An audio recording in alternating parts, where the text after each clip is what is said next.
Alright guys, 3-month progress check of the heavy duty consolidation program, starting off with the Jay Cutler-esque pose. Hopefully some bicep definition increase, or rather bicep mass increase here.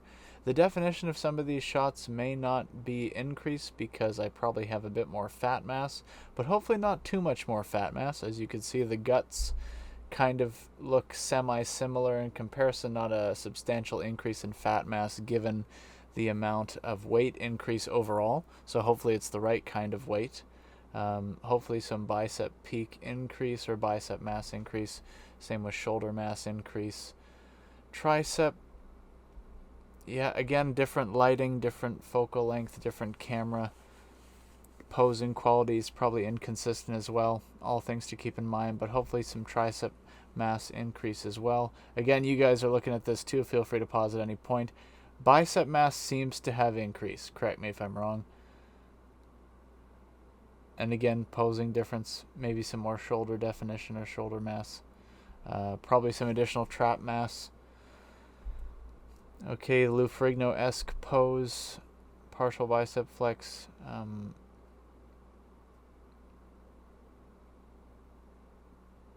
Again, I don't have Coach Greg laser eyes. It might depend on the level of flex, the angle, etc. But hopefully there's some bicep mass increase happening. Lat spread. This is, I find, a harder pose for me to nail. Usually I find the original left pose looks better, like more width, or in this case maybe it's roughly the same width. Again, yeah, there might be a bit more trap mass, maybe a bit more like lower lat development. You could be the judge of that. But there's probably a bit more back fat as well, so that might throw off the proportion and stuff like that. Okay, then the kind of shoulder back lat spread. There's probably going to be a little bit less definition on the right, just because there's probably going to be a bit more body fat percentage. But hopefully it's still looking all right in comparison. Hopefully more shoulders, but again, it depends, because that pose on the left, or the shoulders are looking all right, looking pretty good. Okay, side chest. And it's hard for me to give kind of a good play-by-play because I'm not pausing it while doing the commentary on it. Hopefully more chest mass. I'm also probably leaning back a bit more on the right, so that might affect it as well. Vacuum stomach, crunch pose, whatever you call it. Still have hopefully some of the rib definition, a little bit less rib definition, but there's still kind of those side muscles coming in there. As you can see, my knowledge is not super vast of the human anatomy. From this kind of pose, it seems like I'm just generally wider, probably. Again, that might be because of other factors related to filming and posing and stuff. But hopefully I'm just bigger. But again, maybe I'm standing a bit closer to the camera than I am on the left.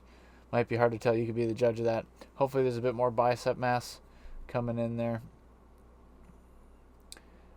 Again, not a crazy amount of fat increase, hopefully, in terms of just like what's visible on the lower gut, which is what you want to have when you jump up in weight. You obviously, ideally, wouldn't want to get too much fatter. You would want it to be the right kind of weight. This might be a good comparison. Hopefully I'm just having a bit more width to my frame. Again, still having those side muscles just around the rib area there. So the fact that that hasn't gone away substantially, that's good. In conclusion, I'm just going to loop the footage again in the background while I talk. So, this format for reviewing the side-by-sides may be not the best for me to give the best analysis of the changes, because I'm literally commentating on it as the film is rolling, or as the video is rolling, rather. And so it's not like I'm stopping, pausing the video, doing like a frame-by-frame analysis or side-by-side frame-by-frame paused video analysis. You could feel free to pause the video at any time and check and see if what I'm saying is accurate or not, or if maybe there's something that I missed. There's probably things that I'm missing because it is just kind of spontaneous on the spot here. But regardless, just the fact that I started at approximately 185 pounds and I'm now approximately 200 pounds, at least when this was filmed. I might be a bit heavier than that now, but at least when this was filmed, 200 pounds on the right. The fact that there has been a if my math is correct, a 15-pound increase here, and I'm not substantially fatter, is good. Like, really good. Considering that I'm only training once a week, and I'm not really tracking calories. It's just like kind of rough estimation of calories in my mind. I'm not really doing cardio at all beyond like my daily, like, or day-to-day stuff, like whether it's, moving around at work, or whether it's like the odd activity on the weekend from time to time. But beyond that, it's mainly just the consolidation program here, beyond like the normal life stuff, the occasional recreational activity. So the fact that I haven't put on a substantial amount of body fat, like nothing too crazy, like there might be a bit more back fat, as you could see here in the footage in the background, but like, again, given that it's a 15-pound increase, nothing too crazy. And hopefully in some of these shots I have more mass, whether it's in the shoulders, the traps, the chest, the biceps, anything like that. Hopefully that's a sign that all of the, or maybe not all the mass, but hopefully a good amount of the mass is going on productively, that the calories or the weight that's being added on is more attributed to muscle than it is to other things. Hopefully that's the case.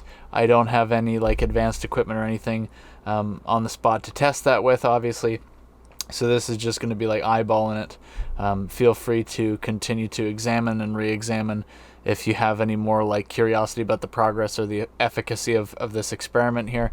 I'm going to continue to do this till probably sometime in the summer. Like, I'm going to give it roughly 6 months, and then maybe I'll vary it up a little bit after that, or change things a little bit. But in terms of the general method that is heavy duty, I'm probably going to be sticking with some form of heavy duty training, because it just seems to be really worthwhile, really worth the try, really hopefully productive in how it results in, your training, your strength, muscle mass, etc.